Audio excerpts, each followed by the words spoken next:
तो यहाँ पे हम अपना चैप्टर स्टार्ट करते हैं, मॉलिक्यूलर बेसिस ऑफ इनहेरिटेंस। हमारे टॉपिक का नाम है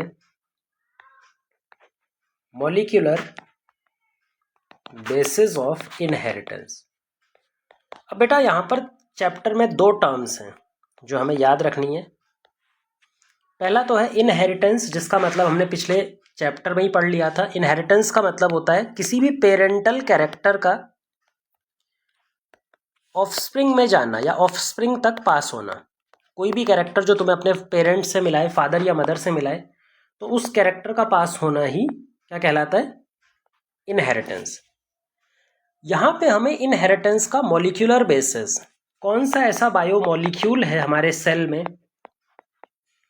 जो बायोमॉलिक्यूल इस इनहेरिटेंस प्रोसेस के लिए रिस्पॉन्सिबल है। क्योंकि कोई भी काम अगर हम सेल लेवल पर देखते हैं, सेल के छोटे लेवल पर देखते हैं, तो वो मॉलिक्यूल्स की वजह से होता है, बायोकेमिकल की वजह से होता है। तो कौन सा ऐसा बायोमॉलिक्यूल है, बायोकेमिकल है, जो इनहेरिटेंस के लिए रिस्पॉन्सिबल है? जब हम ये सारी चीज़ें स्टडी कर रहे थे तो हमें इतना समझ में आने लगा था कि सेल की जितनी भी एक्टिविटीज़ है उसको कंट्रोल करने का काम करता है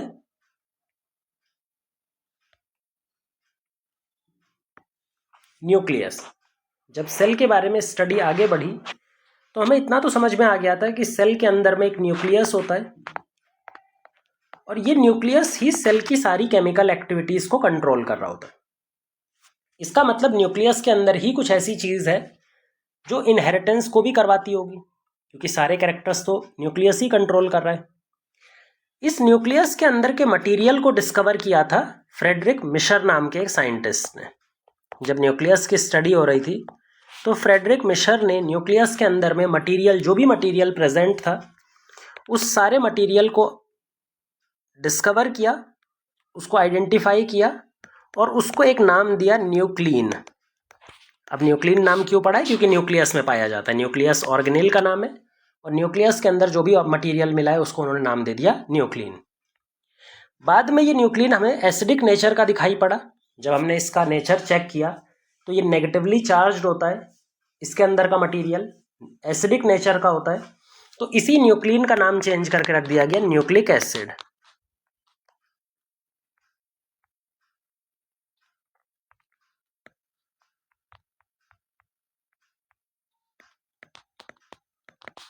न्यूक्लिक एसिड। आज के टाइम पे हमें मालूम है भाई, हमारे पास दो तरह के न्यूक्लिक एसिड होते हैं। एक होता है डीऑक्सी न्यूक्लिक एसिड डीएनए और एक होता है राइबो न्यूक्लिक एसिड आरएनए। ये चीज़ उस टाइम पर नहीं पता थी। उस टाइम पर तो हमने कॉमन टर्म दिया था न्यूक्लिक एसिड, लेकिन आज हमें मालूम है कि न्यूक्लिक एसिड खुद भी दो तरह का होता है, डीएनए और आरएनए। इस पूरे चैप्टर में हमें डीएनए की बात करनी है, आरएनए की बात करनी है। ये दोनों एक दूसरे से कैसे रिलेटेड हैं और कैसे एक दूसरे के साथ में फंक्शन करके किसी भी कैरेक्टर को कंट्रोल करते हैं, इनहेरिटेंस को कंट्रोल करते हैं, ये सारी चीज़ें हम इस चैप्टर में पढ़ते हैं। तो ये चैप्टर स्टार्ट करने से पहले हमें ये पता होना चाहिए कि भाई डीएनए और आरएनए का स्ट्रक्चर कैसा है। पहले हम इनका स्ट्रक्चर देखेंगे, एक जर्नल स्ट्रक्चर, फिर उसके बाद में हम इनके फंक्शन को स्टडी करेंगे। स्ट्रक्चर पढ़ने से पहले आपको ये पता होना चाहिए कि चाहे हम डीएनए की बात करते हैं या फिर हम आरएनए की बात करते हैं, ये दोनों एक पॉलीमेरिक मॉलिक्यूल्स हैं। ये दोनों कैसे मॉलिक्यूल हैं? पॉलीमर मॉलिक्यूल है। बेटा पॉलीमर का मतलब क्या होता है? पॉली मतलब बहुत सारे, मर मतलब यूनिट्स। किसी भी ऐसे मॉलिक्यूल जिसमें कई सारी यूनिट्स जुड़ी होती हैं आपस में, उसको बुलाया जाता है पॉलीमर। पॉलीमर को समझने का सबसे अच्छा तरीका है, एक मोती की माला ले लीजिए। एक मोतियों की जो माला होगी उसमें क्या बहुत सारे मोती होंगे? बिल्कुल। हर एक मोती जो है उसको बोलते हैं सिंगल यूनिट मोनोमर। अगर हम बायोमॉलिक्यूल के टर्म्स में बोले तो इस मोती में या फिर इस जो बड़ा सा मॉलिक्यूल है पॉलीमर, ये बड़ा सा जो पॉलीमर है जिसको हमने माला से कंपेयर किया है, तो उस माले का हर एक मोती जो बार बार रिपीट कर रहा है, इसको क्या बोलते हैं? मोनोमर। एक ऐसी यूनिट जो बार बार रिपीट कर रही है। जब ये मोनोमर आपस में केमिकल बॉन्ड के थ्रू, यहाँ पर देखो बॉन्ड है, किसी बॉन्ड के थ्रू आपस में जुड़ जाते हैं तो एक पॉलीमर का निर्माण करते हैं, पॉलीमर का फॉर्मेशन करते हैं। बड़ा सा पॉलीमेरिक मॉलिक्यूल। जो न्यूक्लिक एसिड है उसका मोनोमर कहलाता है न्यूक्लियोटाइड। भैया न्यूक्लिक एसिड एक पॉलीमर है तो वो किसी ना किसी मोनोमर का बना होगा। जो मोनोमर न्यूक्लिक एसिड में प्रेजेंट होता है उसका नाम होता है न्यूक्लियोटाइड। न्यूक्लियोटाइड। और न्यूक्लियोटाइड जब बहुत सारे न्यूक्लियोटाइड्स आपस में जुड़ जाते हैं तो इस पॉलीमर को हम क्या बुलाते हैं? पॉलीन्यूक्लियोटाइड। पॉलीन्यूक्लियोटाइड। तो ये एक बेसिक पॉलीमर और मोनोमर रिलेशन है न्यूक्लिक एसिड और न्यूक्लियोटाइड के बीच में। अब जैसा हमने स्टार्टिंग में ही बता दिया था कि न्यूक्लिक एसिड खुद भी दो तरह का होता है, एक होता है डीएनए और एक होता है आरएनए। अगर दो तरह का न्यूक्लिक एसिड है तो उनके अंदर न्यूक्लियोटाइड भी डिफरेंट टाइप का मिलेगा। डीएनए में अलग तरह का न्यूक्लियोटाइड मिलता होगा और आरएनए में अलग तरह का न्यूक्लियोटाइड मिलता होगा। डीएनए में जो न्यूक्लियोटाइड मिलता है उसका पूरा नाम होता है डीऑक्सी राइबोन्यूक्लियोटाइड। क्या नाम होता है बेटा? Deoxy ribonucleotide. और ये जो न्यूक्लियोटाइड मोनोमर है, जब ये बहुत सारे मोनोमर जुड़ते हैं तो ये डीएनए का फॉर्मेशन करता है। आरएनए के न्यूक्लियोटाइड की बात करें तो आरएनए का न्यूक्लियोटाइड कहलाता है राइबोन्यूक्लियोटाइड। आरएनए का जो न्यूक्लियोटाइड है उसका नाम होता है राइबोन्यूक्लियोटाइड। और जब बहुत सारे राइबोन्यूक्लियोटाइड्स आपस में जुड़ जाते हैं तो एक आरएनए का सिंथेसिस करते हैं, आरएनए का फॉर्मेशन करते हैं। तो हमारे पास में डीएनए का फॉर्मेशन करने के लिए डीऑक्सी राइबोन्यूक्लियोटाइड होते हैं और आरएनए का फॉर्मेशन करने के लिए राइबोन्यूक्लियोटाइड्स होते हैं। अब यहां पे हमें समझना है कि ये जो न्यूक्लियोटाइड है, पहले तो इसका स्ट्रक्चर पता होना चाहिए। भाई ये जो न्यूक्लियोटाइड सिंगल यूनिट है, ये कौन सा मॉलिक्यूल है, कैसे इसका फॉर्मेशन होता है? क्योंकि एक बार हमने न्यूक्लियोटाइड पढ़ लिया, फिर तो बस उसको रिपीट करते जाना है। केमिकल बॉन्ड्स के थ्रू बहुत सारे न्यूक्लियोटाइड्स को आपस में जोड़ते जाना है, वो तो सबसे सिंपल काम है। कॉन्टिन्यूस रिपीट हम करते जाएंगे। लेकिन पहले हमें पता होना चाहिए कि जो सिंगल यूनिट है, ये जो न्यूक्लियोटाइड है, इसका स्ट्रक्चर तो पता होना चाहिए हमें। तो हम यहाँ पर न्यूक्लियोटाइड, एक जर्नल न्यूक्लियोटाइड कितने कंपोनेंट से मिलकर के बनता है, साथ में ये भी देखते चलेंगे कि डीएनए के न्यूक्लियोटाइड और आरएनए के न्यूक्लियोटाइड में आपस में क्या डिफरेंस होता है ना। तो ध्यान रखना, कोई भी न्यूक्लियोटाइड हो, चाहे वो डीएनए का न्यूक्लियोटाइड हो या फिर आरएनए का न्यूक्लियोटाइड हो, हमेशा तीन कंपोनेंट से मिलकर के वो बनता है। वो तीन कंपोनेंट कौन कौन से हैं? एक होता है 5 कार्बन की एक शुगर, जिसको बोलते हैं पेंटोज शुगर, जिसको हम पेंटोज शुगर का नाम देते हैं। दूसरा होता है एक नाइट्रोजन बेस, दूसरा होता है एक नाइट्रोजन बेस, यानी कि एक ऐसा बेसिक मॉलिक्यूल जिसमें अमोनिया ग्रुप प्रेजेंट होता है, इसीलिए हम इसको nitrogen containing basic group, nitrogenous base कह करके बुलाते हैं। और जो तीसरा कंपोनेंट होता है दैट इज फॉस्फेट ग्रुप। जो लास्ट और तीसरा कंपोनेंट होता है that is phosphate group. Phosphate group यानी कि जो हमारे सेल में इनऑर्गेनिक फॉस्फेट होते हैं ना, H3PO4, जो इनऑर्गेनिक फॉर्म में, फ्री फॉर्म में ऐसे घूम रहे होते हैं फॉस्फेट ग्रुप की फॉर्म में, ये हम बात करते हैं इसकी। अब ये तीनों कंपोनेंट्स का खुद का स्ट्रक्चर, ये कैसे जुड़ करके, कैसे कंबाइन होकर के एक कंप्लीट न्यूक्लियोटाइड स्ट्रक्चर को जनरेट करते हैं, और डीएनए में और आरएनए में इन कंपोनेंट्स में क्या क्या वेरिएशन होता है, वो चीज़ें यहाँ पर समझनी है। स्टार्ट करेंगे शुगर मॉलिक्यूल से, क्योंकि पहला कंपोनेंट है हमारा शुगर मॉलिक्यूल। किसी भी न्यूक्लियोटाइड में एक शुगर मॉलिक्यूल होती है और वो शुगर मॉलिक्यूल एक हेट्रोसाइक्लिक रिंग की फॉर्म में प्रेजेंट होता है। एक हेट्रोसाइक्लिक रिंग की फॉर्म में प्रेजेंट होता है, जिसमें टोटल 5 कार्बन का कंपाउंड ये होता है। ये जो शुगर है, ये टोटल कितने कार्बन होते हैं इसमें? 5 कार्बन का ये बना होता है और साइक्लिक फॉर्म में दिखाई देगा। अभी हम इसका साइक्लिक फॉर्म बनाएंगे। कार्बोहाइड्रेट जनरली आपने देखा होगा साइक्लिक फॉर्म अटेन करते हैं और उसी में केमिकल रिएक्शंस वगैरह करते हैं। तो 5 कार्बन की शुगर है, पेंटोज शुगर है, जिसको हम पेंटोज शुगर भी बोलते हैं। और पेंटोज शुगर होने के साथ में अगर इसका स्ट्रक्चर देखें तो वो सर्कुलर स्ट्रक्चर, साइक्लिक स्ट्रक्चर दिखाई पड़ता है। जो शुगर यहाँ पर प्रेजेंट है उसका नाम है, उसका स्ट्रक्चर भी बताएंगे और उसका नाम भी बताएंगे, राइबोज शुगर। ये कुछ ये वाली शुगर है।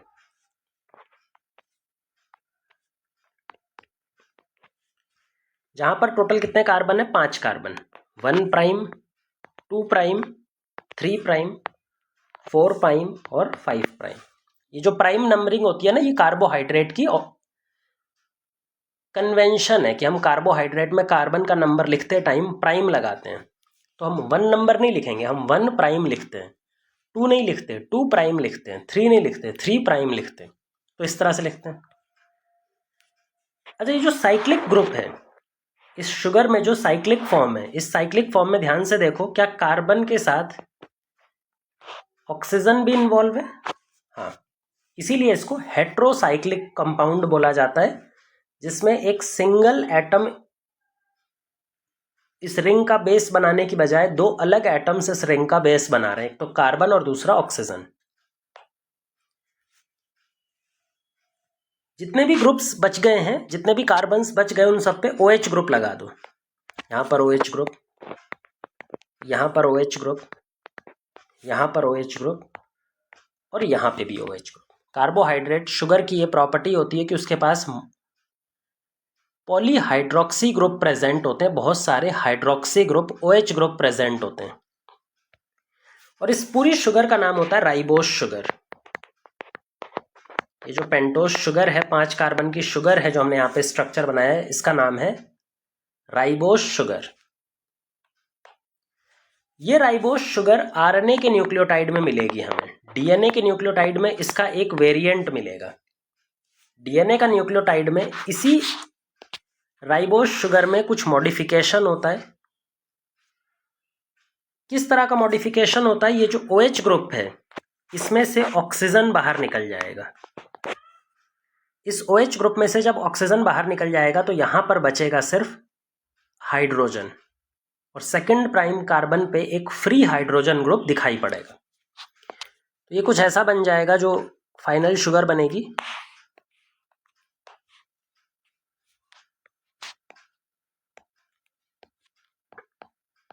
ये OH, ये OH, यहाँ पे सिर्फ H, यहाँ पर भी OH। ये 1 प्राइम, ये 2 प्राइम, ये 3 प्राइम, ये 4 प्राइम और ये 5 प्राइम। तो जो सेकंड पोजीशन पर ऑक्सीजन प्रेजेंट था वो रिमूव हो गया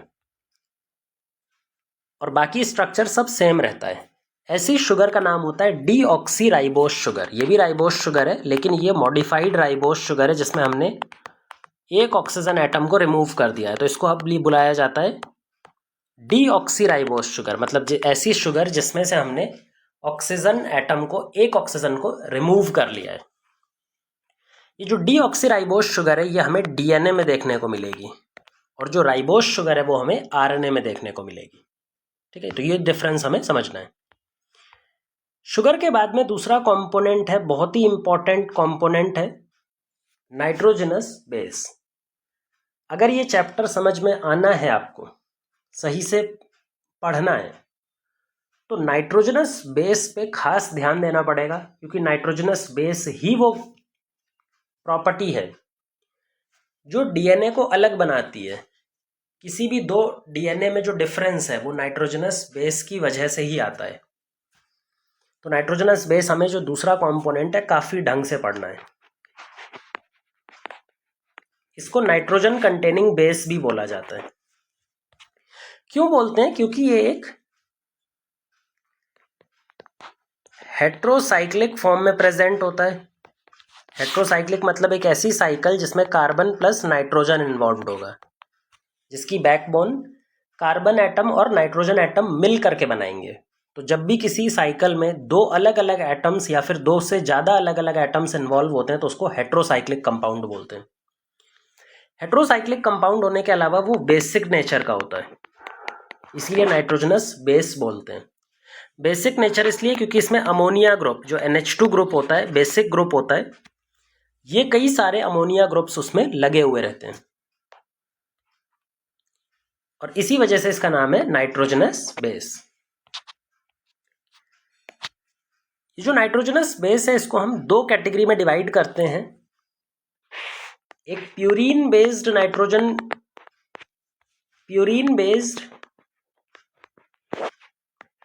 नाइट्रोजनस बेस और दूसरे होते हैं पायरिमिडीन बेस्ड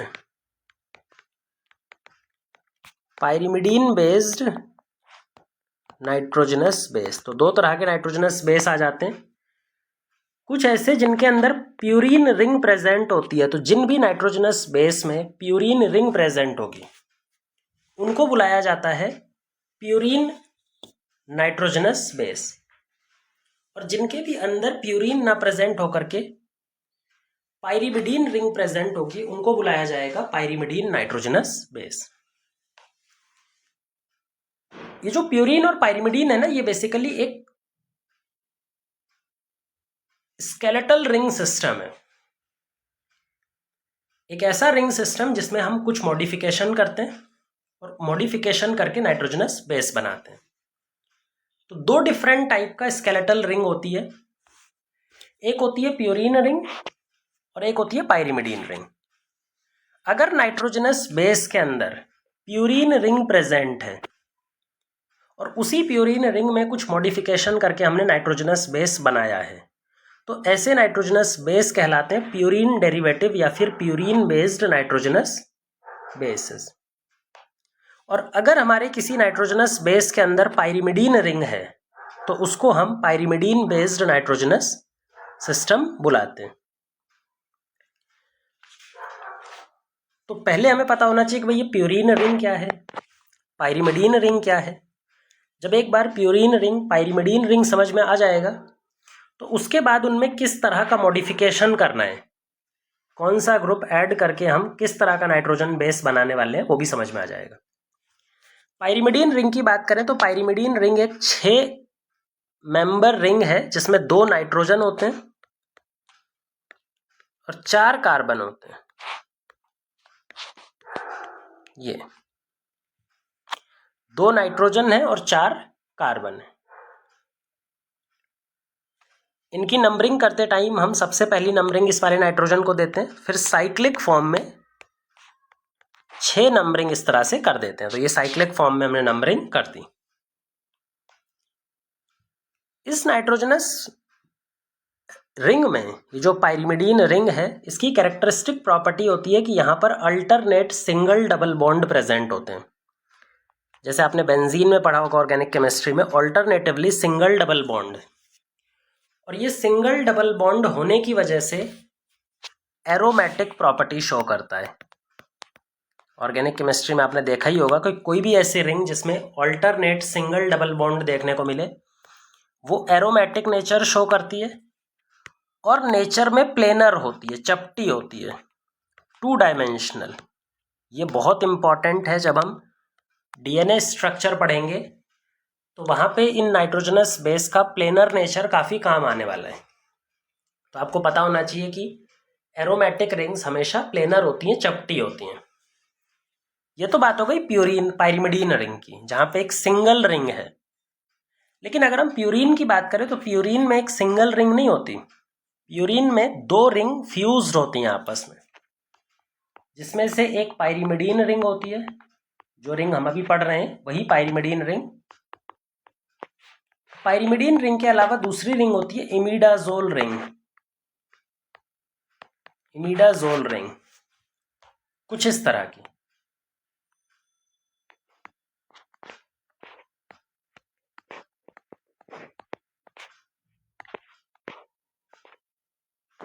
ये एक रिंग हो गई, ये पायरिमिडीन रिंग है। और पायरिमिडीन रिंग के साथ में एक दूसरी रिंग होती है जिसमें 2 कार्बन और 2 नाइट्रोजन होते हैं। ये जो दूसरी रिंग है देखो ध्यान से, इसमें क्या 2 कार्बन और 2 नाइट्रोजन है, बिल्कुल। और ये दोनों रिंग आपस में फ्यूज हो रखी हैं, अलग अलग पायरिमिडीन रिंग और इमिडाजोल रिंग प्रेजेंट नहीं होती हैं, दोनों आपस में फ्यूज हो रखी हैं। और इस पूरी रिंग का नाम है प्यूरीन रिंग। इसमें भी नंबरिंग कर देते हैं। यहाँ पर जो नंबरिंग होती है वो थोड़ा अलग टाइप से होती है। यहाँ पर नंबरिंग होती है, इस वाले नाइट्रोजन को हम नंबर 1 देते हैं, फिर एंटी क्लॉकवाइज डायरेक्शन में चलो, सेकेंड, थर्ड, फोर्थ, फिफ्थ, इधर साइड पे सिक्स्थ, सॉरी ये सेकेंड वाला हमने छोड़ दिया, सेकेंड, थर्ड, फिफ्थ, सिक्स्थ, फिर यहाँ पे साइक्लिक मैनर में चलो, सेवंथ, एट्थ और नाइन्थ। एक रिंग में जो पाइरिमिडीन रिंग है आपकी बार, उसमें एंटी क्लॉकवाइज डायरेक्शन में नंबरिंग की गई है, और जो इमिडाजोल रिंग है हमारे पास, उसमें हमने क्लॉकवाइज डायरेक्शन में नंबरिंग करी है। अगर पाइरिमिडीन रिंग की बात करें इस वाले में, इसमें तो नॉर्मल साइक्लिक फॉर्म में नंबरिंग की जाती है। अब ये तो स्केलेटल रिंग हो गई, जहां से हम स्टार्ट करके प्यूरीन नाइट्रोजनस बेस बनाएंगे या फिर पाइरिमिडीन नाइट्रोजनस बेस बनाएंगे। पर नाइट्रोजनस बेस बनाने के लिए प्यूरीन रिंग में किस तरह का मॉडिफिकेशन, कौन सा फंक्शनल ग्रुप ऐड करना है हमें, या फिर पाइरिमिडीन नाइट्रोजनस बेस बनाने के लिए कौन सा फंक्शनल ग्रुप, कौन सा मॉडिफिकेशन परफॉर्म करना है, वो भी समझ में आना चाहिए। तो ध्यान रहे कि प्यूरीन नाइट्रोजनस बेस जो होते हैं वो टोटल 2 टाइप के होते हैं, एक एडिनाइन और एक ग्वानिन।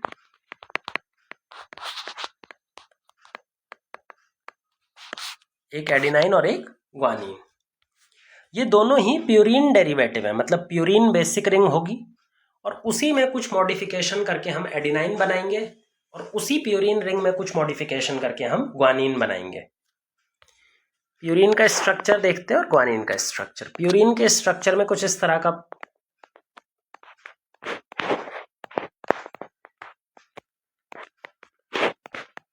अरेंजमेंट प्रेजेंट होता है,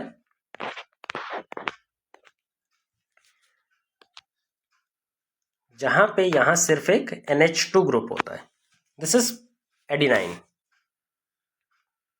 ग्वानिन की बात करें तो ग्वानिन थोड़ा सा अलग होता है इससे, उसमें भी कुछ डेरिवेटिव्स हैं लेकिन अलग तरह की।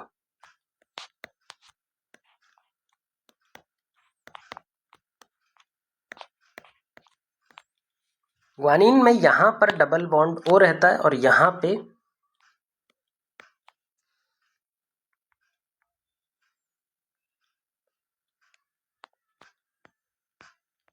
NH2 और इधर साइड पे रहता है O ग्रुप।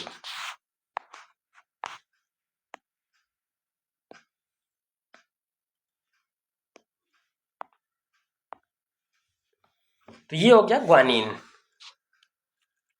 इधर इसको बोलते हैं G लेटर से रिप्रेजेंट करते हैं और इसको A लेटर से रिप्रेजेंट करते हैं। इनके फंक्शनल ग्रुप थोड़ा सा देख सकते हैं हम।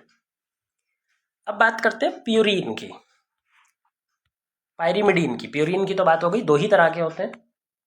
अब सेकंड बात करते हैं पाइरिमिडीन।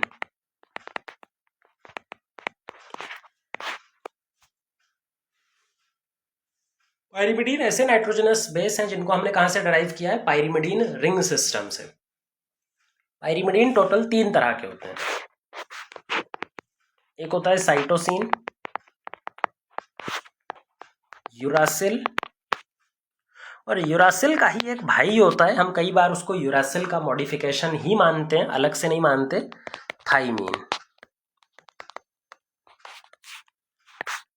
तो टोटल हमारे पास 3 पाइरिमिडीन डेरिवेटिव नाइट्रोजनस बेस होते हैं, साइटोसिन, यूरासिल और थाइमीन। स्ट्रक्चर समझते हैं भाई। साइटोसिन का स्ट्रक्चर कुछ ऐसा होता है, आप नाइट्रोजन लगातार ऐड कर सकते हैं, वो अलग से हम ऐड नहीं कर रहे हैं हर बार।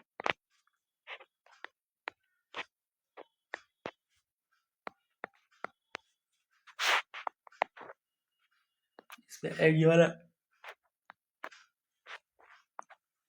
ये है साइटोसिन, जिसको C लेटर से रिप्रेजेंट किया जाता है। यूरासिल की बात करें तो यूरासिल में कुछ मॉडिफिकेशन है।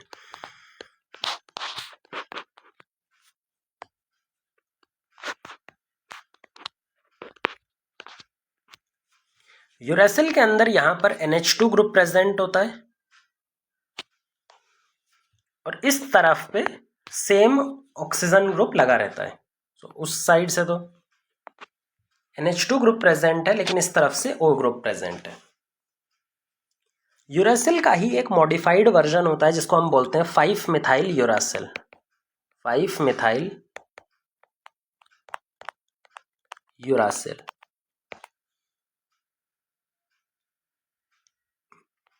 फिफ्थ पोजीशन पर एक यूरासिल के अंदर ही कुछ नहीं करना हमें, जो यूरासिल है वो नॉर्मल यूरासिल रहेगा ही। सिर्फ एक चीज जो हमें ऐड करनी है वो फिफ्थ पोजीशन पे 1 2 3 4 5 पांचवी पोजीशन पे एक मिथाइल ग्रुप जोड़ दो बस। तो ये जो 5 प्राइम मिथाइल ग्रुप है, 5 प्राइम यूरासिल है, इसी का नाम होता है थाइमीन, जिसको टी कैपिटल टी से हम रिप्रेजेंट करते हैं। तो ये टोटल 5 नाइट्रोजनस बेस हो गए। एडिनाइन, ग्वानिन जो प्यूरिन है, प्यूरिन डेरिवेटिव, 3 पाइरिमिडीन है, साइटोसिन, यूरासिल और थाइमीन। इन पांचों में से कोई 4 आरएनए में देखने को मिलते हैं और कोई 4 डीएनए में देखने को मिलते हैं। सारे के सारे कॉमन नहीं होते, कुछ ऐसे 4 होते हैं जो डीएनए में देखने को मिलते हैं और कुछ ऐसे 4 होते हैं जो आरएनए में देखने को मिलते हैं। जैसे अगर हम नाइट्रोजनस बेस की बात करें तो नाइट्रोजनस बेस जो आरएनए में देखने को मिलता है वो होते हैं एडिनाइन, ग्वानिन, यूरासिल, साइटोसिन। ये जो 4 हैं ये हमें देखने को मिलते हैं आरएनए में। वहीं पर अगर हम डीएनए की बात करें तो डीएनए में कुछ चेंज आता है। एडिनाइन, ग्वानिन में तो कोई चेंज नहीं है। थाइमीन के अंदर चेंज होता है कि डीएनए में सिर्फ थाइमीन मिलता है यूरासिल की जगह, जबकि आरएनए के अंदर थाइमीन की जगह यूरासिल ने ले रखी है। तो ये कॉन्ट्रास्ट डिफरेंस होता है। बाकी नंबर ऑफ न्यूक्लियोटाइड्स इसके पास भी 4 है और इसके पास भी 4 होते हैं। नाइट्रोजनस बेस के बाद जो तीसरा कंपोनेंट है दैट इज फॉस्फेट ग्रुप। तो तीसरा कंपोनेंट एक इनऑर्गेनिक आयन होता है, एक इनऑर्गेनिक सॉल्ट होता है, phosphate group. Phosphate group nucleotide में जो ऐड करते हैं वो H3PO4। हमारे बॉडी में नॉर्मली ये प्रेजेंट रहता है H3PO4 की फॉर्म में, जिसको इनऑर्गेनिक आयन भी बोलते हैं, PI से रिप्रेजेंट करते हैं। It is inorganic phosphate. अगर इसका स्ट्रक्चर देखा जाए तो इसका स्ट्रक्चर कुछ ऐसा मिलेगा, OH OH और इधर भी OH। इसका डबल बॉन्ड रेजोनेटिंग नेचर का होता है, तो इसको हम कई बार ऐसे भी बना सकते हैं, ठीक है। और ये जो ऑक्सीजन के ऊपर में नेगेटिव चार्ज है, इसी की वजह से डीएनए या फिर कोई भी न्यूक्लिक एसिड नेगेटिवली चार्ज्ड होता है, एसिडिक नेचर का होता है। तो जो एसिडिक प्रॉपर्टी किसी भी न्यूक्लियोटाइड की होती है वो इसी फॉस्फेट ग्रुप की वजह से आने वाली है। तो हमने न्यूक्लियोटाइड के तीनों कंपोनेंट देख लिए, शुगर भी देख लिया, nitrogenous base and last is phosphate group. अब ये तीनों आपस में जुड़ करके कंप्लीट न्यूक्लियोटाइड फॉर्मेशन किस तरह से करते हैं, कौन सा बॉन्ड इन्वॉल्व होता है न्यूक्लियोटाइड बनाने के लिए, ये हमें यहाँ पर पढ़ना रहेगा। तो पहले हम चलते हैं न्यूक्लियोसाइड बनाते हैं। न्यूक्लियोटाइड बनाते टाइम हमारे पास क्या होगा, कुछ ऐसे बनता है। पहले हमारे एक शुगर है, पेंटोस शुगर। पेंटोस शुगर के साथ में नाइट्रोजनस बेस कंबाइन करता है। जब पेंटोस शुगर और नाइट्रोजनस बेस आपस में ज्वाइन करते हैं, बॉन्डिंग करते हैं, तो हमें मिलती है न्यूक्लियोसाइड। ये न्यूक्लियोटाइड नहीं है, न्यूक्लियोसाइड।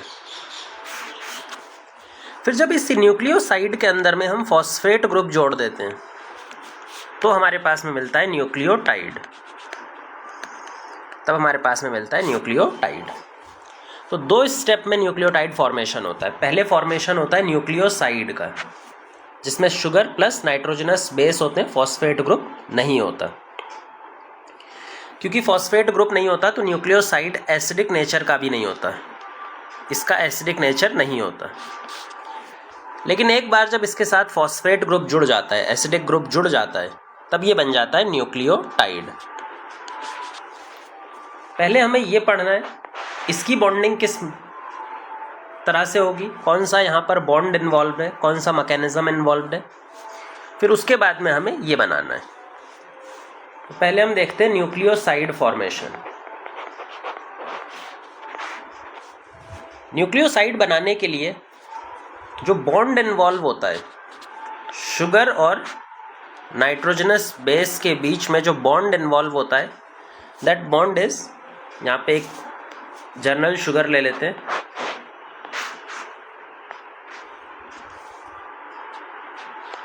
OH, इधर एक जर्नल शुगर है, हमने यहाँ पे इसको डिफाइन नहीं किया हुआ कि ये राइबोज है या फिर डीऑक्सी राइबोज है। सिंपल ये मान लो पेंटोज शुगर है कोई सी भी। अब इस पेंटोज शुगर के ऊपर में हमें नाइट्रोजनस बेस जोड़ना है। नाइट्रोजनस बेस भी खुद दो तरह के थे, एक प्यूरिन और एक पायरिमिडीन। पहले बात करते हैं पायरिमिडीन की। जब पायरिमिडीन बाइंड करता है तो पायरिमिडीन आपने पता होगा कुछ इस तरह की सिंगल रिंग सिस्टम होता है। पायरिमिडीन का फर्स्ट नाइट्रोजन इस शुगर के फर्स्ट प्राइम कार्बन के साथ जुड़ता है। ये जो शुगर है इसका फर्स्ट प्राइम कार्बन और इस नाइट्रोजनस बेस का फर्स्ट नाइट्रोजन, ये दोनों आपस में बॉन्डिंग करते हैं, कंडेंसेशन करते हैं, ये वाटर रिमूव हो जाता है और डायरेक्टली ये बॉन्ड फॉर्मेशन हो जाता है कार्बन और नाइट्रोजन के बीच में। इस बॉन्ड को बुलाया जाता है N glycosidic bond. N glycosidic bond, glycosidic bond का मतलब होता है जो शुगर के अंदर जितने भी बॉन्ड इन्वॉल्व होते हैं कंडेंसेशन से बनते हैं, they are called as glycosidic bond. लेकिन यहाँ पर नाइट्रोजन भी इन्वॉल्व है तो एन ग्लाइकोसिडिक बॉन्ड इसको कहना ज़्यादा अच्छा है। अगर प्यूरिन पायरिमिडीन, अभी हम पायरिमिडीन की बात कर रहे हैं, तो ये जो पायरिमिडीन है चाहे वो कोई सा भी पायरिमिडीन हो, लेकिन जब भी पायरिमिडीन शुगर के साथ बाइंड करता है तो जो बॉन्डिंग बनती है वो 1' 1 ग्लाइकोसिडिक बॉन्ड बनता है। 1' 1 बिकॉज यहाँ पर भी 1 नाइट्रोजन एटम इन्वॉल्व है और यहाँ पे 1' कार्बन एटम इन्वॉल्व है। तो जो ग्लाइकोसिडिक बॉन्ड है इसका पूरा नाम हो जाता है पायरिमिडीन के केस में 1' 1 ग्लाइकोसिडिक बॉन्ड। दूसरा केस समझते हैं प्यूरिन का। प्यूरिन डबल रिंग सिस्टम होता है। भाई प्यूरिन कैसा होता है? Double ring system. तो यहाँ पे भी एक शुगर बना लेते हैं, जर्नल शुगर, जिसके सिर्फ OH से हमें काम है। भी प्यूरिन में जो बाइंडिंग होती है वो भी नाइट्रोजन के थ्रू होती है, सेम जैसा यहाँ पे हुआ था एन ग्लाइकोसिडिक बॉन्ड फॉर्मेशन।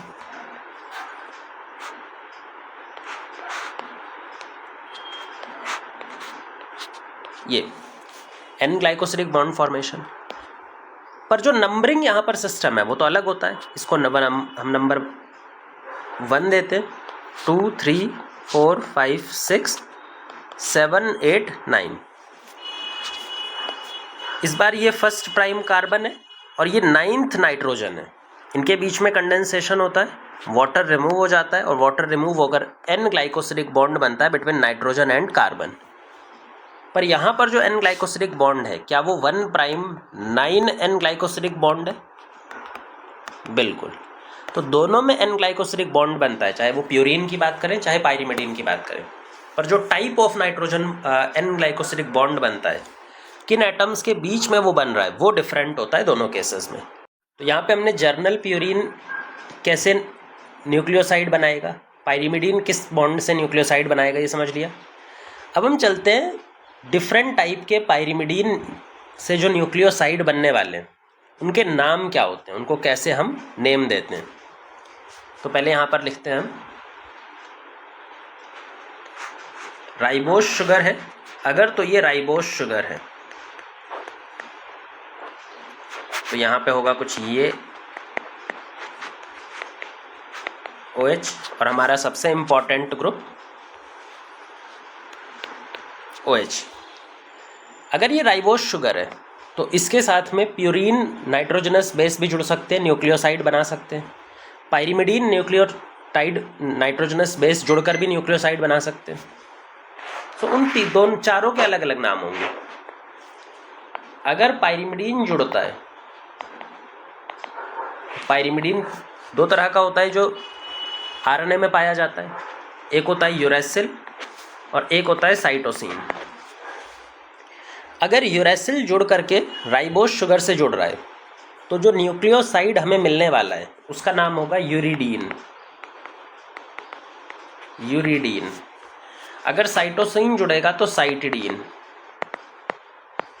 और ये दोनों किसके नाम है बेटा? न्यूक्लियोसाइड के। ये दोनों किसके नाम है? न्यूक्लियोसाइड के नाम है। पाइरिमिडीन न्यूक्लियोसाइड जो राइबोस शुगर में आरएनए में पाए जाते हैं। फिर चलते हैं हम प्यूरिन पर। अब प्यूरिन तो कॉमन ही रहता है, प्यूरिन तो 2 ही प्यूरिन होते ही हैं टोटल, एक एडिनाइन और एक ग्वानिन। सो अगर हमारा purine nitrogenous base ribose sugar से जुड़ता है तो एडिनाइन अगर जुड़ता है तो इसको बुलाया जाएगा एडिनोसिन, एडिनोसिन। वहीं पे अगर ग्वानोसिन जुड़ता है, मतलब ग्वानिन जुड़ता है तो बनेगा ग्वानोसिन, ग्वानिन जुड़ता है तो बनता है ग्वानोसिन। ये दोनों किसके नाम है? न्यूक्लियोसाइड के नाम है। अब की बार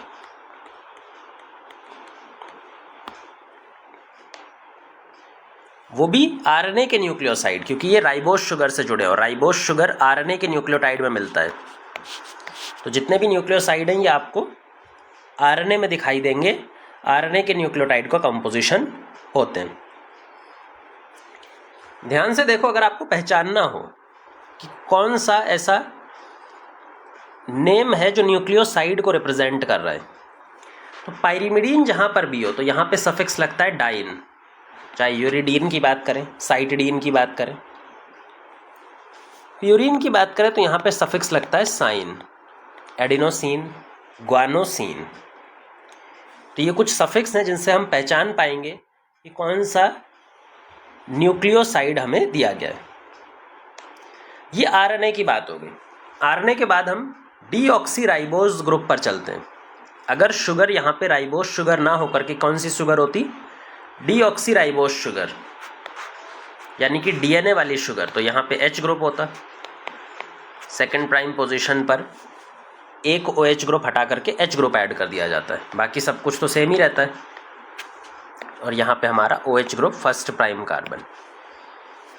क्या इससे भी प्यूरिन और पाइरिमिडीन दोनों न्यूक्लियोसाइड बन सकते हैं? बिल्कुल।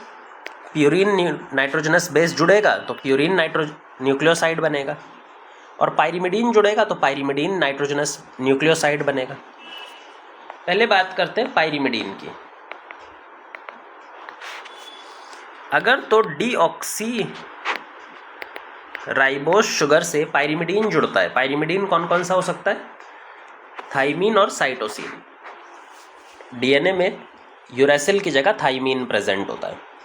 अगर थाइमीन जुड़ा है तो इसका नाम हो जाएगा डीऑक्सीथाइमिडीन। इस बार डीऑक्सीथाइमिडीन। साइटोसिन है तो then it is deoxycytidine. Suffix यहाँ पर भी डीन लग रहा है, लेकिन यहाँ पे आपको एक प्रीफिक्स भी लगाना पड़ेगा डीऑक्सी। इसका रीज़न इसलिए है क्योंकि यहाँ पे डीऑक्सी शुगर है, तो ये डीएनए के न्यूक्लियोसाइड है। प्यूरिन की बात करें तो प्यूरिन भी जुड़ता है।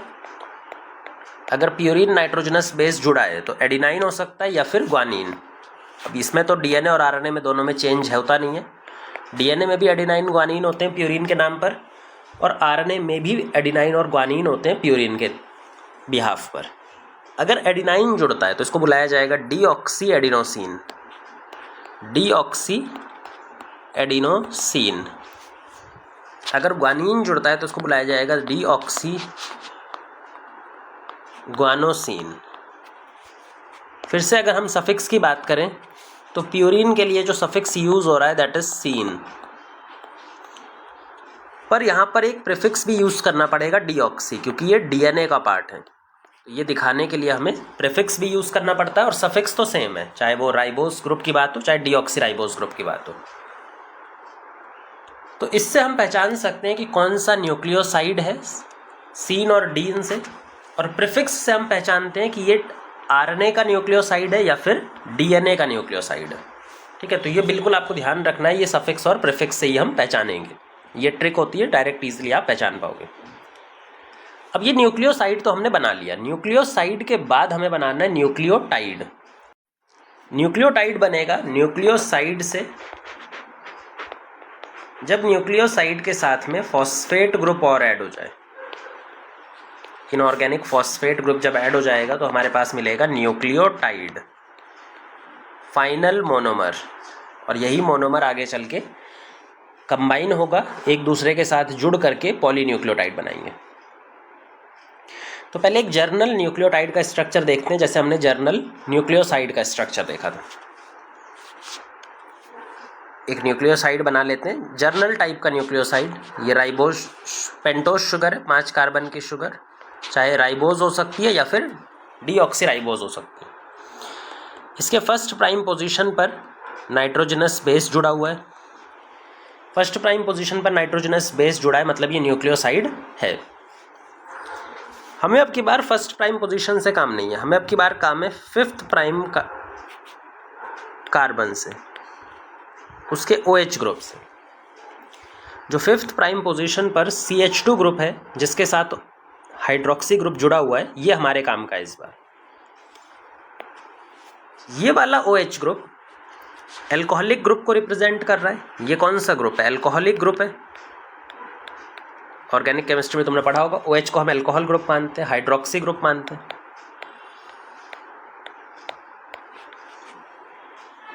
यहां से आता है फॉस्फोरिक एसिड, यानी कि फॉस्फेट ग्रुप या फिर फॉस्फोरिक एसिड। इस एल्कोहलिक ग्रुप के और ये जो एसिडिक ग्रुप है, ये जो पूरा है, this is phosphoric acid group. ये दोनों आपस में कंडेंस हो जाते हैं। कंडेंस होने के वाटर निकल जाता है और डायरेक्टली इसका ऑक्सीजन जुड़ जाता है यहां से।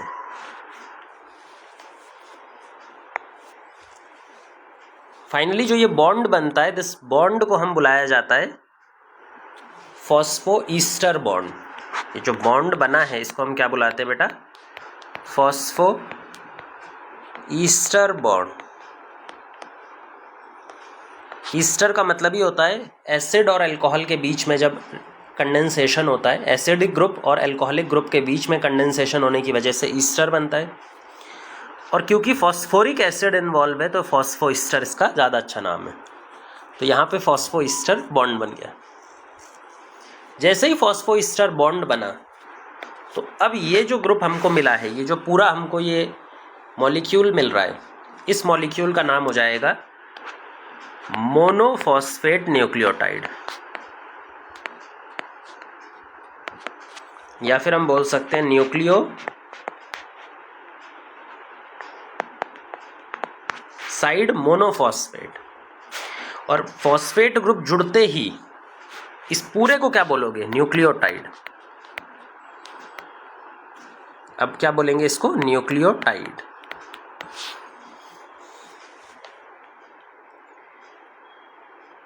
Nucleoside monophosphate. मोनो इसलिए क्योंकि अभी एक ही फॉस्फेट ग्रुप जुड़ा हुआ है। आगे चल के हम देखेंगे कि 3 फाइनल जुड़ सकते हैं, टोटल 3 जुड़ सकते हैं, जरूरी नहीं है कि एक ही जुड़े। पर चाहे एक फॉस्फेट हो, 2 फॉस्फेट हो, 3 फॉस्फेट हो, हमें उससे मतलब नहीं है। अगर एक फॉस्फेट है तो भी ये न्यूक्लियोटाइड कहा जाएगा, 2 फॉस्फेट है तो भी न्यूक्लियोटाइड कहा जाएगा, 3 फॉस्फेट है तो भी न्यूक्लियोटाइड कहा जाएगा। अब हम देखते हैं कि इसके अंदर और फॉस्फेट ग्रुप कैसे जुड़ने वाले। पहला फॉस्फेट ग्रुप सबसे इंपॉर्टेंट था, ये फॉस्फोईस्टर बॉन्ड, इसका हमने समझा ही दिया। एक बार फॉस्फोईस्टर बॉन्ड बन गया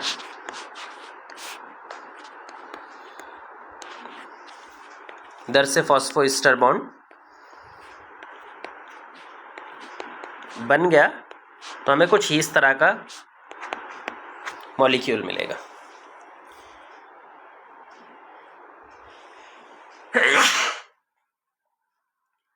अब इस मॉलिक्यूल में 2 और फॉस्फेट ग्रुप जुड़ सकते हैं। यहां पर 2 और फॉस्फेट ग्रुप बना दो।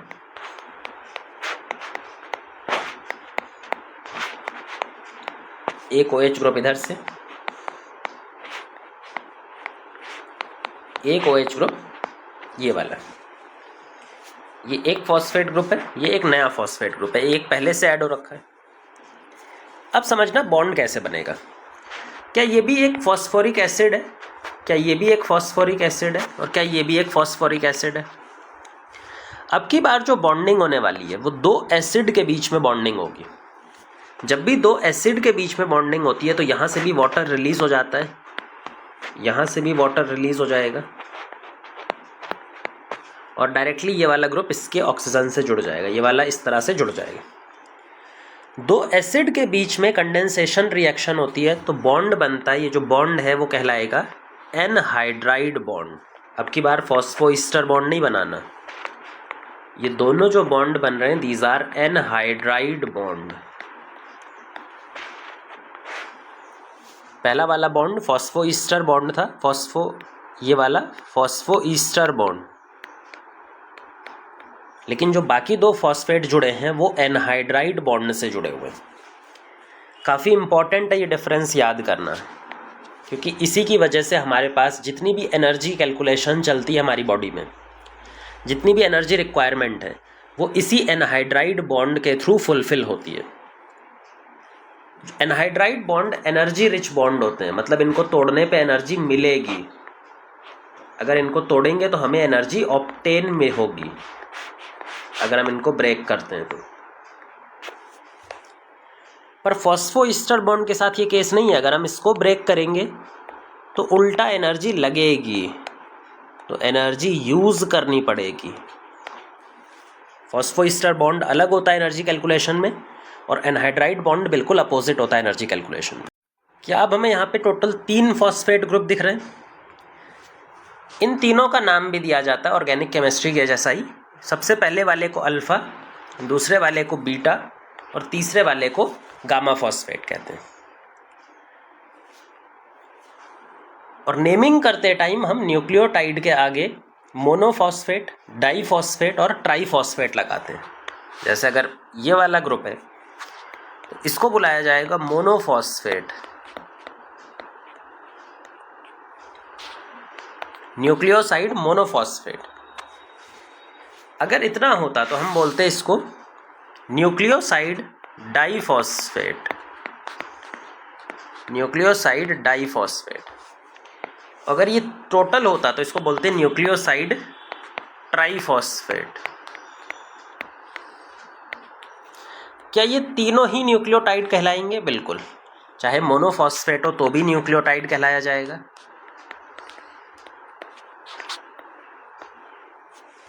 चाहे डाईफॉस्फेट है तो भी न्यूक्लियोटाइड कहलाया जाएगा, ट्राई है तो भी न्यूक्लियोटाइड कहलाया जाएगा। न्यूक्लियोटाइड हम तीनों को बोलते हैं क्योंकि फॉस्फेट ग्रुप है, नेगेटिव चार्ज है, तो वो न्यूक्लियोटाइड होता है।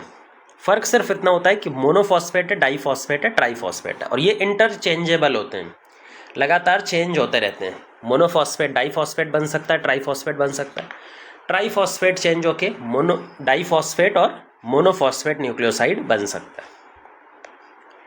अब हम फिर से चलते हैं इनकी नेमिंग पे। जैसे हमने न्यूक्लियोसाइड की नेमिंग की थी, उसी तरह से अब हम न्यूक्लियोटाइड नेमिंग करते हैं, क्योंकि क्वेश्चन यही आता है। अगर इस टॉपिक से क्वेश्चन कभी आएगा तो यही क्वेश्चन आएगा, आपको 4-5 नाम दे देगा और पूछेगा कौन न्यूक्लियोटाइड है, कौन न्यूक्लियोसाइड है और कौन नाइट्रोजनस बेस है। न्यूक्लियोसाइड के लिए पहले हम आरएनए की बात करते हैं। आरएनए यानी कि राइबोस शुगर के साथ सब कुछ चल रहा है, राइबोस शुगर के साथ सब कुछ चल रहा है। अब आरएनए के अंदर में अगर हमें पायरिमिडीन की बात करी जाए तो 2 तरह के पायरिमिडीन हमने देखे थे, एक यूरासिल और एक साइटोसिन। प्यूरीन की बात की जाए तो एडिनाइन और ग्वानिन। न्यूक्लियोटाइड्स कैसे बनेंगे वो समझ लो। अगर हम यूरिडीन की बात कर रहे हैं, भाई यूरिडीन तो एक न्यूक्लियोसाइड था, बस इस न्यूक्लियोसाइड के नाम के पीछे आप फॉस्फेट जोड़ दो, चाहे तो बोल दो यूरिडीन मोनोफॉस्फेट, डाईफॉस्फेट या फिर ट्राईफॉस्फेट, कुछ भी जोड़ दो। यूरिडीन मोनोफॉस्फेट हो तो भी चलेगा, यूरिडीन डाईफॉस्फेट है तो भी चलेगा, और यूरिडीन ट्राईफॉस्फेट है तो भी चलेगा। ये तीनों ही क्या माने जाएंगे? न्यूक्लियोटाइड माने जाएंगे, क्योंकि इनके अंदर नेगेटिव चार्ज है, एसिडिक नेचर है। तो इन तीनों को एक और नाम बोल सकते हो, कॉमन नाम से बुला सकते हो, यूरिडाइलिक एसिड। यूरिडाइलिक एसिड का मतलब ही है न्यूक्लियोटाइड, और इन तीनों को न्यूक्लियोटाइड माना जाएगा।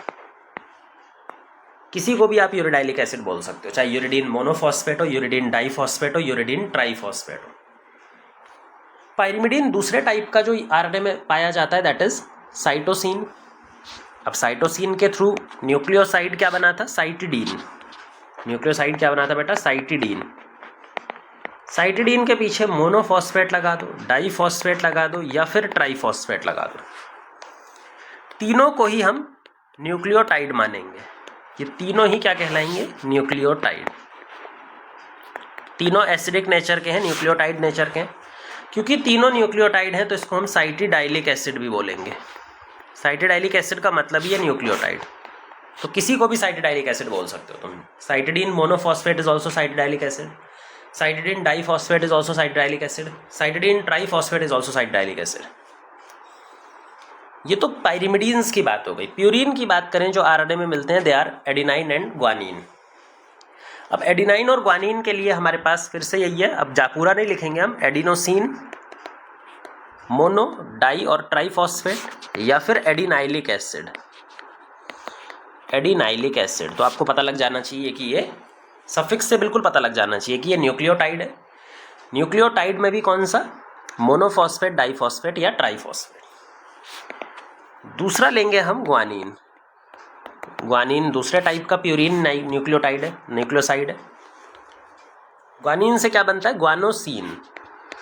जो न्यूक्लियोसाइड बनता है वो बनता है ग्वानोसिन। ग्वानोसिन में मोनोफॉस्फेट, डाईफॉस्फेट या फिर ट्राईफॉस्फेट। और तीनों को अगर कंबाइन फॉर्म में बोलना हो तो ग्वानोसिन न्यूक्लियोटाइड। भाई तीनों को ही न्यूक्लियोटाइड माना जाएगा। और न्यूक्लियोटाइड दिखाने के लिए हम ग्वेनाइलिक एसिड बोलेंगे। तीनों को ही ग्वेनाइलिक एसिड बोल सकते हो, न्यूक्लियोटाइड बोल सकते हो। तो यहां पर देखो सफिक्स से इजीली पता लग रहा है आपको, तो सिर्फ बस न्यूक्लियोसाइड का नेमिंग पता होना चाहिए। बाकी तो बस फॉस्फेट ग्रुप जोड़ते जाओ, मोनोफॉस्फेट, डाईफॉस्फेट, ट्राईफॉस्फेट। इसमें जो सबसे इंपॉर्टेंट याद रखने वाला होता है वो है एडिनाइन का न्यूक्लियोटाइड। यहाँ ध्यान से देखो तो क्या ये एडिनाइन का न्यूक्लियोटाइड वही है जो आप बचपन से पढ़ते हुए आए हो, adenosine monophosphate AMP, adenosine diphosphate ADP और एडिनोसिन ट्राईफॉस्फेट ATP। क्या ये चीज़ आपको कहीं पर पढ़ी हुई लग रही है? बिल्कुल। जितनी भी एनर्जी हमारी बॉडी में होती है वो ATP की फॉर्म में होती है। मैंने जैसा बताया था कि न्यूक्लियोटाइड के पास में एनर्जी स्टोर्ड रहती है। पर्टिकुलरली जो ट्राईफॉस्फेट है और डाईफॉस्फेट जो होते हैं, इनके बाहर वाले दोनों फॉस्फेट ग्रुप एनहाइड्राइड बॉन्ड से जुड़े होते हैं। ये जो बाहर वाले दोनों फॉस्फेट ग्रुप्स होते हैं ना, ये एनहाइड्राइड बॉन्ड से जुड़े होते हैं। और एनहाइड्राइड बॉन्ड एनर्जेटिक बॉन्ड है, मतलब अगर हम इसको तोड़ें तो हमें एनर्जी मिलती है। तो मान लो हमारे पास एडिनोसिन ट्राईफॉस्फेट है ATP। तो यहाँ पे क्या दो फॉस्फेट ग्रुप ऐसे हैं, टोटल 3 फॉस्फेट ग्रुप हैं, पर क्या 2 ऐसे फॉस्फेट ग्रुप हैं जिनको तोड़ के हम एनर्जी ले सकते हैं? बिल्कुल। तो अगर एक फॉस्फेट को तोड़ेंगे तो ये बनेगा ADP डाईफॉस्फेट, एक और को तोड़ते हैं तो बनता है AMP, उसमें भी एनर्जी मिलती है। लेकिन AMP के बाद एनर्जी नहीं मिलती। अगर आप AMP को तोड़ने जाओगे तो एनर्जी लगेगी, इसीलिए हमारा सेल कभी भी AMP को नहीं तोड़ता, या तो ADP को तोड़ता है या ATP को तोड़ता है। तो एनर्जी कहाँ से आती है वो हमें ये याद होना चाहिए। ये तो RNA के न्यूक्लियोटाइड की बात की है हमने। दूसरा एक और चीज़ तो हमें पढ़ना है ना कि भाई RNA और DNA का न्यूक्लियोटाइड भी अलग अलग हम पढ़ रहे हैं। तो अगर हमारे पास DNA का न्यूक्लियोटाइड होता तो वहाँ क्या डिफरेंस होता? वहाँ कुछ डिफरेंस नहीं आएगा, सिर्फ प्रीफिक्स में डिफरेंस आ जाएगा। जैसे अगर हम बताएं पायरिमिडीन की बात करें तो पायरिमिडीन में होता है यहाँ पे थाइमीन और साइटोसिन। तो इसको क्या बुलाएंगे? अगर थाइमीन की बात करें तो डीऑक्सी थाइमिडीन, ये तो न्यूक्लियोसाइड हुआ अभी तक। अब इसके पीछे जोड़ दो मोनोफॉस्फेट, डाईफॉस्फेट और ट्राईफॉस्फेट, और इस पूरे को मिला करके हम बोलेंगे न्यूक्लियोटाइड या फिर deoxy adenylic thymidylic acid, deoxy thymidylic acid. Cytosine की बात करें तो साइटोसिन क्या कहलाता है? डीऑक्सी साइटिडीन मोनोफॉस्फेट, डाईफॉस्फेट और ट्राईफॉस्फेट, और इस पूरे को मिला के बोला जाता है deoxy cytidylic acid. Deoxycytidylic acid, deoxycytidine monophosphate, deoxycytidine diphosphate, deoxycytidine triphosphate. Purine की बात कर लेते हैं, सेम है बस सफिक्स चेंज होगा। अब सफिक्स में वही है, deoxy adenosine monophosphate diphosphate triphosphate, इस पूरे को मिला के डीऑक्सी एडिनाइलिक एसिड बुलाया जाएगा, डीऑक्सी एडिनाइलिक एसिड। अगर ग्वानिन होता तो डीऑक्सी ग्वेनाइलिक एसिड। तो यहाँ पे हमारा पूरा क्लियर हो गया होगा कि भाई किस तरह से हम नाइट्रोजनस बेस का स्ट्रक्चर होता है, नाइट्रोजनस बेस से न्यूक्लियोसाइड कैसे बनता है, पहले न्यूक्लियोसाइड फर्स्ट स्टेप, और न्यूक्लियोसाइड के बाद में आगे चल के न्यूक्लियोटाइड का फॉर्मेशन कैसे होता है, और ये सारी चीज़ें हमें ध्यान में रखनी है। अब हम इस पर क्वेश्चन कर लेते हैं कि भाई इस टॉपिक पे किस टाइप के क्वेश्चन जनरली पूछे जाते हैं। वो डायरेक्टली आपसे नाम पूछता है, 4-5 नेम दे देता है, टर्म्स दे देता है, और फिर उसमें पूछता है कि कौन सा न्यूक्लियोटाइड है, कौन सा न्यूक्लियोसाइड है। ये भी पूछ सकता है कि कौन सा न्यूक्लियोसाइड डीएनए का है, कौन सा न्यूक्लियोसाइड आरएनए का है, कौन सा नाइट्रोजनस बेस डीएनए का है, कौन सा नाइट्रोजनस बेस आरएनए का है। तो ये 4-5 डिफरेंस अगर पता होते हैं तो डायरेक्ट ये क्वेश्चन हमें बन जाएगा। एक बार कुछ क्वेश्चन कर लेते हैं। पहला क्वेश्चन है, मान लो यहाँ पे हमें 3-4 नाम दिए हुए हैं और उसमें से हमें सिंपल सी बस एक ही चीज़ बतानी है कि प्यूरिन पहले प्यूरिन के बारे में इतना ज़्यादा डीप नहीं जाते। नाइट्रोजनस बेस कितने हैं, नाइट्रोजनस बेस कितने, ये लिखना है आपको यहाँ पे इसके आगे। न्यूक्लियोसाइड कितने होंगे, ये लिखना है आगे। और न्यूक्लियोटाइड कितने होंगे, ये लिखना है आगे। जो क्वेश्चन है वो कुछ ऐसा है, यहाँ पे हमने टेबल बना रखी है। Adenine deoxy adenosine deoxy adenosine monophosphate, deoxy adenosine monophosphate. Direct बताना है, आपको पता ही होगा, चल गया होगा, पर अभी सबसे सिंपल वाला इसीलिए लिया है। नाइट्रोजनस बेस ये है तो नाइट्रोजनस बेस एक ही है, ये न्यूक्लियोसाइड है, ये एक ही न्यूक्लियोसाइड है, और ये न्यूक्लियोटाइड है तो एक ही न्यूक्लियोटाइड है। तो अगर नाम के डिफरेंस पता होते हैं तो ऐसे क्वेश्चन हो जाते हैं, पर ये सबसे सिंपल वाला है तो इस पर कुछ एक्सपेक्ट भी नहीं कर सकते थे गलत करने का। अभी हम थोड़ा मुश्किल लेकर के आगे आने वाले। फिर से हमें सेम क्वेश्चन लिखना है, क्वेश्चन सेम ही रहेगा, हमें 3 ही चीज़ बतानी है कि नाइट्रोजनस बेस कितने, न्यूक्लियोसाइड कितना है और न्यूक्लियोटाइड कितना है। Same question. अब की बार टेबल चेंज हो गई है, टेबल में है डीऑक्सीसाइटिडीन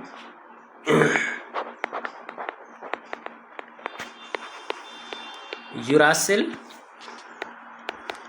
एडीपी, एडीपी मतलब adenosine diphosphate,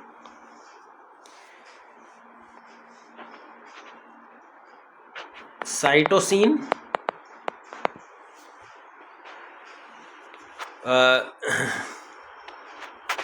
thymidylic acid,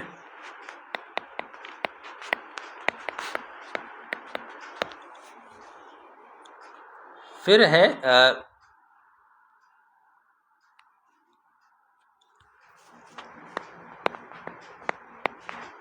guanosine. यहाँ पे हमें सारा क्वेश्चन करना है, यही सेम है। पहले नाइट्रोजनस बेस काउंट करना है, फिर न्यूक्लियोसाइड, फिर न्यूक्लियोटाइड। पहले नाइट्रोजनस बेस देखें तो कितने नाइट्रोजनस बेस हैं। क्या यूरेसिल एक नाइट्रोजनस बेस है? बिल्कुल। क्या साइटोसिन एक नाइट्रोजनस बेस है? बिल्कुल। साइटोसिन में कंफ्यूज नहीं होना है, सीन जो है वो प्यूरिन का सफिक्स है और साइटोसिन प्यूरिन नहीं है, पाइरिमिडीन है। तो यहाँ पे डीन होना चाहिए था अगर इसको न्यूक्लियोसाइड बनना था, तो ऐसा नहीं है, तो ये नाइट्रोजनस बेस है। अच्छा, ग्वानोसिन देखो यहाँ पे क्या ग्वानोसिन के पीछे साइन लगाए? और ये प्यूरीन है, मतलब ये एक न्यूक्लियोसाइड है, ये नाइट्रोजनस बेस नहीं है, ये न्यूक्लियोसाइड है। तो इसकी बात तो आगे करेंगे। मतलब नाइट्रोजनस बेस तो दो ही हैं, एक और दो, तो यहाँ पे लिख दो नाइट्रोजनस बेस आर 2।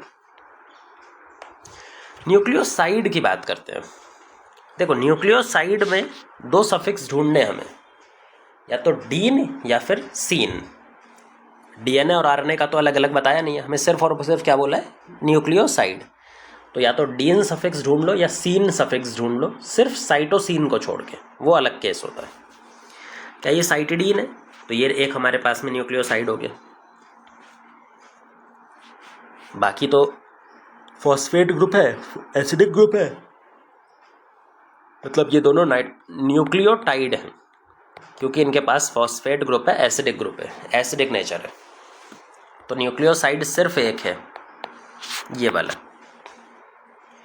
लास्ट है न्यूक्लियोटाइड। न्यूक्लियोटाइड एडीपी भी है और थाइमिडाइलिक एसिड भी है। तो ये हमारे पास में दो न्यूक्लियोटाइड हो गए। तो दो नाइट्रोजनस बेस है, एक न्यूक्लियोसाइड है और दो न्यूक्लियोटाइड हैं। इस तरह ये क्वेश्चन आ सकते हैं। अच्छा, इससे मुश्किल अगर वो जानने की कोशिश करेगा तो फिर वो आपको डीएनए और आरएनए में फंसाएगा। मतलब डीएनए का अलग पूछ लेगा, डीएनए के कितने न्यूक्लियोटाइड्स हैं, कितने नाइट्रोजनस बेस हैं, न्यूक्लियोसाइड हैं, और आरएनए का अलग पूछ लेगा कि भाई एक पूरी टेबल दे देंगे और उसमें पूछेंगे कौन से ऐसे न्यूक्लियोसाइड हैं जो आरएनए में पाए जाते हैं या फिर डीएनए में पाए जाते हैं। ठीक है, तो इस तरह के क्वेश्चन भी बनते हैं। एक क्वेश्चन वो वाला भी कर लेते हैं जिससे और क्लियर हो जाती हैं चीज़ें। तो यहाँ पे हमने एक न्यूक्लियोटाइड कैसे बनाया जाता है उसके न्यूमेरिकल्स वगैरह सॉल्व कर लिए। लेकिन एक न्यूक्लियोटाइड से बात नहीं बनेगी, हमें तो एक पॉलीमर चाहिए, पॉलीन्यूक्लियोटाइड चाहिए। जब बहुत सारे न्यूक्लियोटाइड जुड़ जाते हैं तो इस पॉलीमर को हमें बनाना है, जिसमें ये न्यूक्लियोटाइड्स एक दूसरे से जुड़ने वाले हैं। तो अब न्यूक्लियोटाइड आपस में कैसे ज्वाइन होते हैं, कौन सा बॉन्ड यहाँ पे इन्वॉल्व होता है दो न्यूक्लियोटाइड को जोड़ने के लिए, वो हमें समझना होगा। तो पहले हम दो न्यूक्लियोटाइड्स को लेते हैं और उनके बीच में बॉन्ड बनाने की कोशिश करते हैं। याद रखिएगा कि पॉलीन्यूक्लियोटाइड में मोनोफॉस्फेट फॉर्म जुड़ता है। जब बाइंड करने की बात आती है तो हमेशा ना तो डाईफॉस्फेट जुड़ता है ना ट्राईफॉस्फेट जुड़ता है, सिर्फ और सिर्फ मोनोफॉस्फेट यहाँ पे ऐड हो रहा होता है। एक मोनोफॉस्फेट यहाँ पे बना लेते हैं।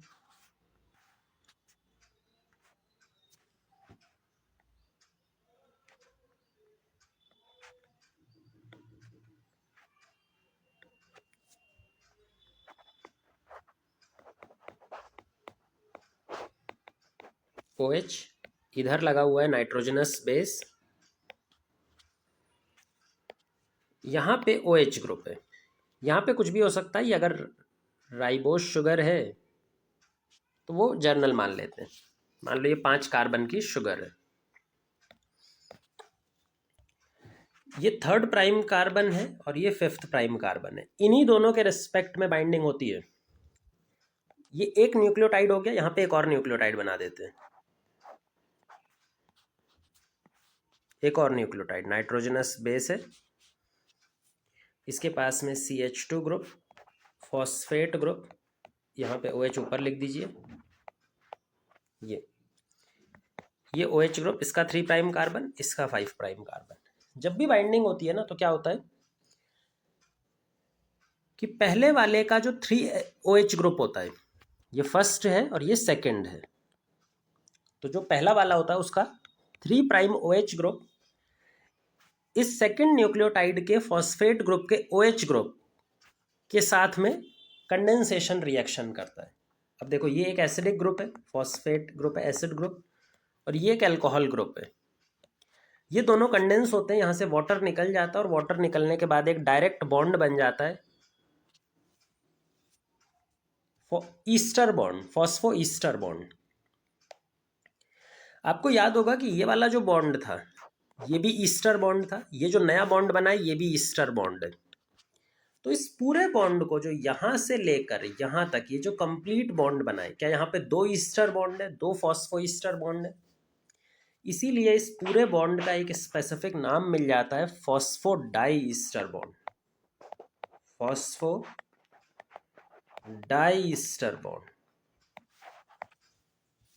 तो यही फॉस्फोडाइस्टर बॉन्ड रिस्पॉन्सिबल है एक न्यूक्लियोटाइड से दूसरे न्यूक्लियोटाइड को जोड़ने में। हर जगह दो न्यूक्लियोटाइड्स के बीच में फॉस्फोडाइस्टर बॉन्ड बनता जाएगा। ये दो न्यूक्लियोटाइड की बात थी। ऐसे हम लंबी चेन भी बना सकते हैं। एक लंबी चेन बनाने की कोशिश करते हैं जिसमें डायरेक्ट हम फॉस्फेट ग्रुप से उसको जोड़ते जाएंगे। यहाँ पे बहुत सारे न्यूक्लियोटाइड पहले बना लो, उनका 3' OH ग्रुप और 5' फॉस्फेट ग्रुप, ये सबसे इंपॉर्टेंट है।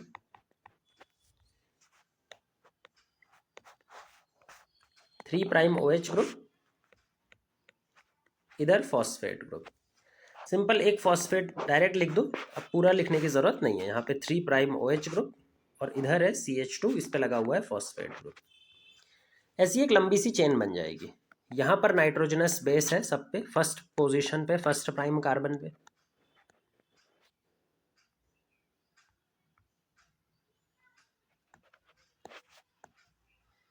जो बाइंडिंग होती है वो हमेशा 3' और 5' के बीच में होती है। ये पहला है, ये दूसरा है और ये तीसरा है। तो पहले वाले का OH ग्रुप इसके फॉस्फेट ग्रुप से बाइंड करेगा और डायरेक्ट एक बॉन्डिंग बन जाएगी इस तरह की।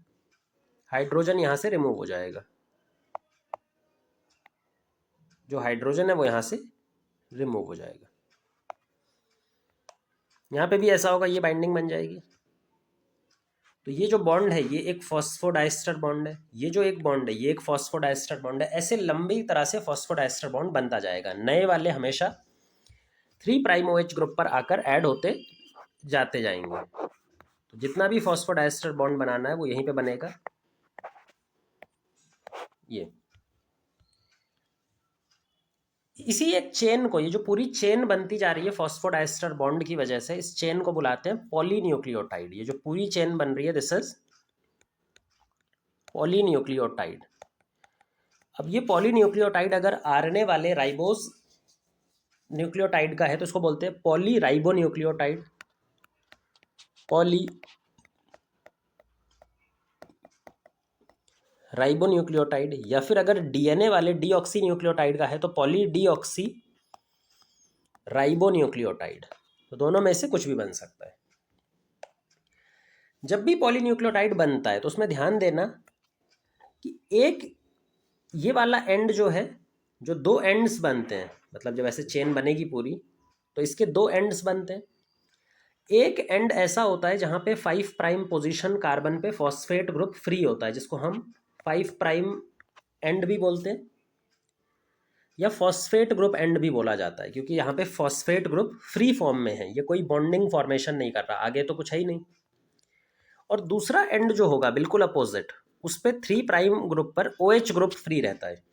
तो दूसरा साइड होता है उसको हम 3' एंड बोलते हैं और उस पर OH ग्रुप फ्री रहता है। किसी भी पॉलीन्यूक्लियोटाइड में हमेशा दो एंड्स होते हैं, एक 5' एंड और एक 3' एंड। 5' एंड अलग होता है और 3' एंड अलग होता है। किस सेंस में कि कौन सा फंक्शनल ग्रुप हमारा इस तरफ प्रेजेंट है फ्री फॉर्म में और कौन सा फंक्शनल ग्रुप वहाँ प्रेजेंट है। 5' एंड पे फॉस्फेट फ्री होता है और 3' एंड पे OH ग्रुप फ्री होता है। तो ये हमें सारी चीज़ें याद रखनी पड़ेंगी। अब बात करते हैं कि इस पॉलीन्यूक्लियोटाइड में कितने टाइप के बॉन्ड इन्वॉल्व हैं। भाई कितने तरह के बॉन्ड हैं जो इस पॉलीन्यूक्लियोटाइड में लगे हुए हैं, क्योंकि न्यूमेरिकल क्वेश्चन जब भी आएगा तो बॉन्ड के टाइप और उनके नंबर पे आता है। ये वाला जो बॉन्ड है जिसने ये लास्ट फॉस्फेट को अटैच कर रखा है शुगर के साथ में, लास्ट फॉस्फेट को, इस बॉन्ड का नाम होता है phospho Easter bond. Phospho ester bond. सिर्फ ये वाला बॉन्ड फॉस्फो ईस्टर है। बाकी ये जितने भी दो न्यूक्लियोटाइड के बीच में जो बॉन्ड है these are called phospho die ester bond,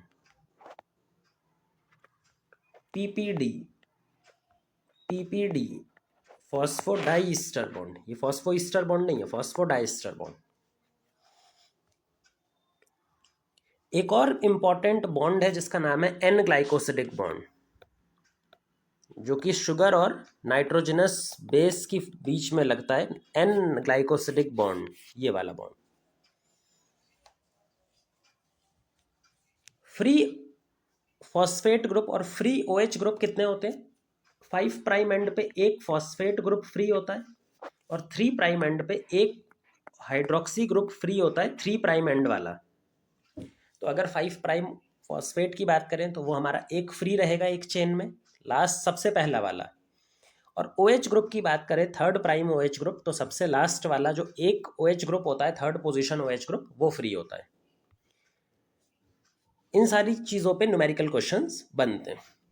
अब एक न्यूक्लियोटाइड हम देते हैं, पॉलीन्यूक्लियोटाइड, और उसमें आपके न्यूमेरिकल क्वेश्चन बनवाते हैं। क्वेश्चन कुछ ऐसा है कि हमारे पास में पॉलीन्यूक्लियोटाइड चेन है, एक पॉलीन्यूक्लियोटाइड चेन है जिसमें 4 न्यूक्लियोटाइड आपस में जुड़े हुए हैं। इसमें टोटल कितने न्यूक्लियोटाइड्स हैं आपस में जुड़े हुए? 4 न्यूक्लियोटाइड्स जुड़े हुए हैं। न्यूमेरिकल टाइप का क्वेश्चन है, आपसे नंबर पूछा गया है कि पहला तो बताओ कि total nucleo phosphoester bond कितने होंगे? Phosphoester bond. दूसरा पूछा गया phospho die ester bond.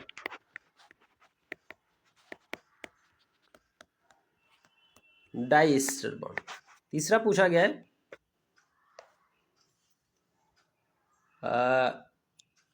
N glycosidic bond का नंबर। एन ग्लाइकोसिडिक बॉन्ड का नंबर। ये 3 चीजें हमसे पूछी गई हैं। Total phosphoester bond, phospho die Easter bond और एन ग्लाइकोसिडिक बॉन्ड।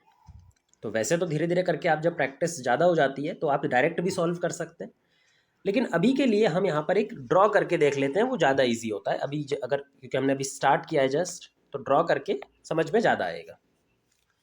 तो 4 न्यूक्लियोटाइड बना लो, यहाँ पर 4 न्यूक्लियोटाइड नॉर्मल बना लो।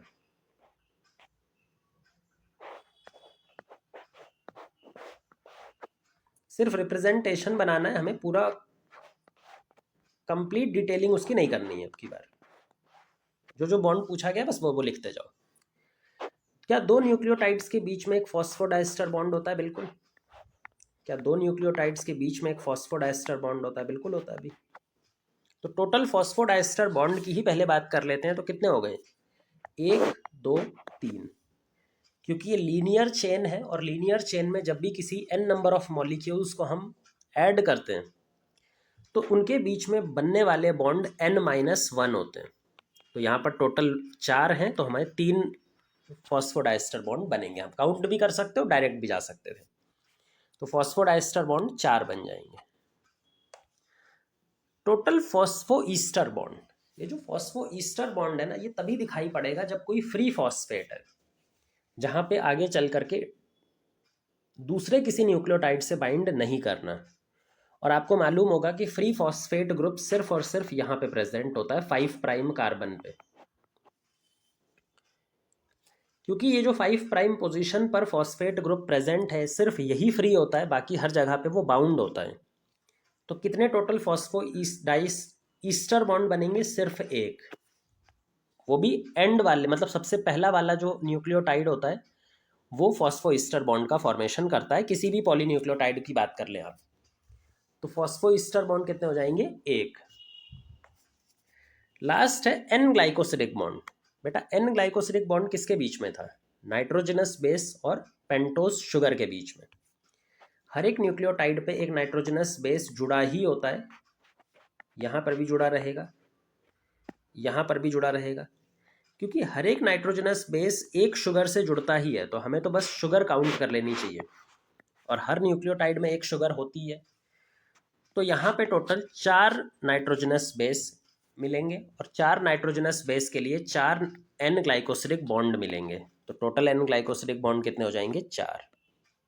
तो ये इसके इस तरह के काफ़ी क्वेश्चन आते हैं जिसमें वो आपको एक पॉलीन्यूक्लियोटाइड चेन दे करके ये सारी चीज़ें पूछ सकते हैं।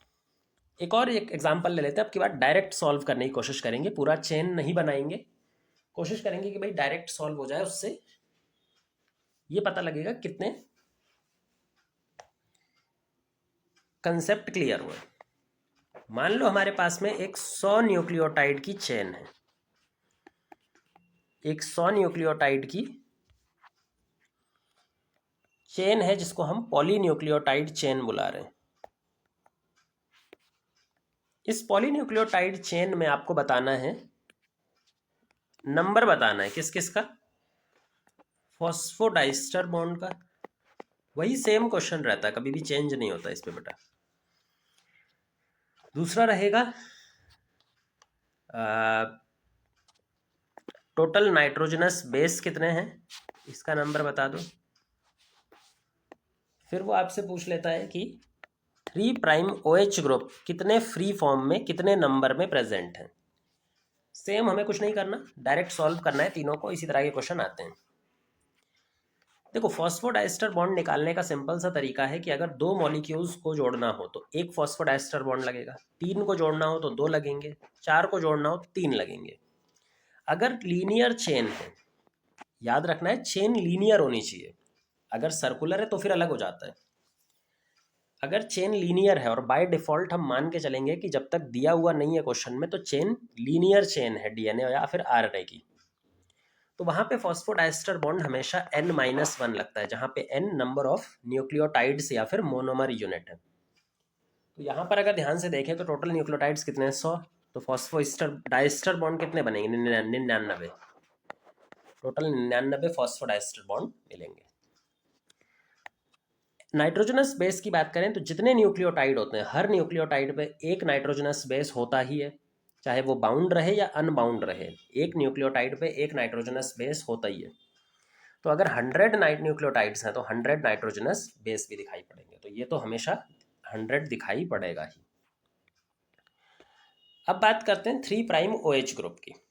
जो 3 प्राइम OH ग्रुप है, किसी भी न्यूक्लियोटाइड चेन में जो पॉलीन्यूक्लियोटाइड चेन है इसमें 2 एंड होते हैं, एक तरफ OH एंड होता है और एक तरफ फॉस्फेट एंड होता है। जो फॉस्फेट एंड होता है उसको हम 5 प्राइम एंड, और जो OH एंड होता है उसको हम 3 प्राइम एंड भी बुलाते हैं। इस 5 प्राइम एंड पर एक फॉस्फेट ग्रुप फ्री होता है और इस 3 प्राइम एंड पे एक 3 प्राइम OH ग्रुप फ्री होता है। तो क्योंकि पूरी चेन में एक ही 3 प्राइम OH ग्रुप फ्री है तो ये भी हमारे पास एक हो जाएगा। तो ये कुछ क्वेश्चंस है जो आते हैं। मान लो लीनियर चेन देने की बजाय उसने क्वेश्चन में आपको सर्कुलर चेन दे दिया। उसने बोला 100 न्यूक्लियोटाइड्स हैं, अब की बार सेम क्वेश्चन है पर वो सर्कल में है, लीनियर चेन नहीं है, अब की बार जो न्यूक्लियोटाइड है वो सर्कुलर फॉर्म में है। तो आपको सेम चीजें बतानी है भाई, फॉस्फोडाइस्टर बॉन्ड बताना है,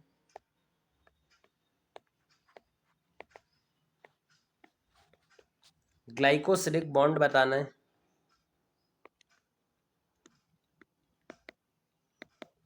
नंबर बताना है भाई कितने नंबर फॉस्फोडाइस्टर बॉन्ड करेंगे, कितने नंबर ग्लाइकोसिलिक बॉन्ड करेंगे, ये चीजें हमें यहाँ पे बतानी है।